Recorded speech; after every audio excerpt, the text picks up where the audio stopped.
Hey guys, today I'm going to tell you how to fix Bluetooth device connected but no sound on Android. If you're connected to a Bluetooth device but you're having sound issues, so let's see how can you fix that. You just have to scroll down your control center and here just look for Bluetooth option. Just keep a long press on it, then go for details or more details option. And here you can see there I have connected to Bluetooth device but there's no sound.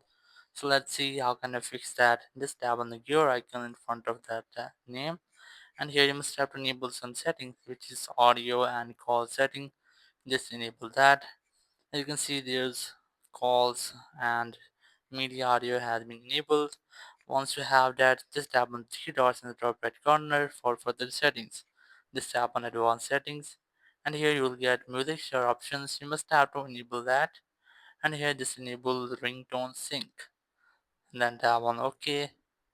Now once you have that, you have fixed Bluetooth device connected but no sound on Android. If you're still having the same issue, you just have to restart the phone. But after that, if you're still having the same issue, so it's maybe your Bluetooth device has any issues. You must have to check that. So that's how you can easily fix Bluetooth device connected but no sound on Android. Thank you very much for watching the video. Until next video, bye bye.